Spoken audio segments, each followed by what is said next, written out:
Les sports à présent, et c'est avec vous, Bastien Mathieu, bonsoir. Bonsoir.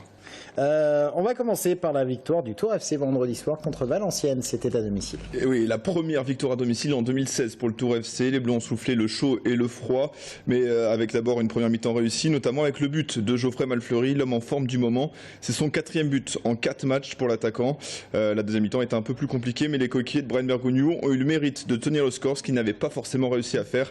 Ils n'ont rien lâché face à des nordistes meilleurs en deuxième période. C'est d'ailleurs ce que veut retenir le capitaine tourangeau. On l'écoute en conférence de presse d'après-match. Je pense qu'ils ont dû se faire secouer les bretelles à la mi-temps. Ils ont montré un autre visage, ils sont sortis, ils ont poussé. Ils ont mis beaucoup de monde vers l'avant. Ça nous a obligés un petit peu à tous reculer.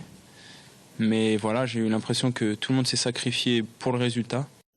Et le TFC qui gagne une place avec cette victoire est désormais 9e de Ligue 2. Prochain match vendredi avec un déplacement périlleux, ce sera face au leader Dijon. Victoire des footballeurs tourangeaux, victoire également des hockeyeurs tourangeaux. Et oui, beau week-end pour les sportifs tourangeaux. Victoire 10-2 des Remparts contre Toulouse-Blagnac. Une victoire qui valide le ticket pour les play-downs. Alors qu'est-ce que c'est? Alors il y a les play-offs qui concernent les 8 premiers et qui déterminent le club qui montera en Magnus. Et le play-down, c'est pour les clubs classés de la 9e à la 12e place. Le perdant de cette phase éliminatoire risque une relégation. Alors c'est un peu compliqué, mais en gros, pour les Remparts, il faut gagner un des 3 prochains matchs.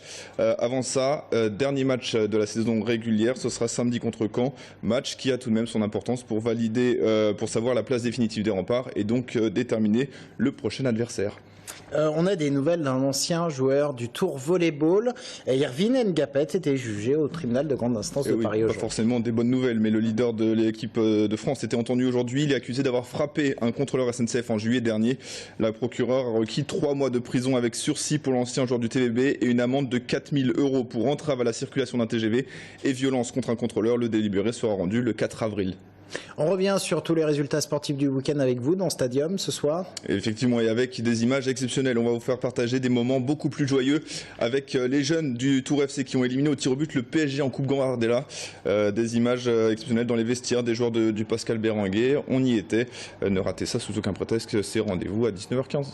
19h15 et 20h15. Oui. Je vous informe des horaires de votre émission. Merci beaucoup, Bastien, d'être venu ce soir sur notre plateau.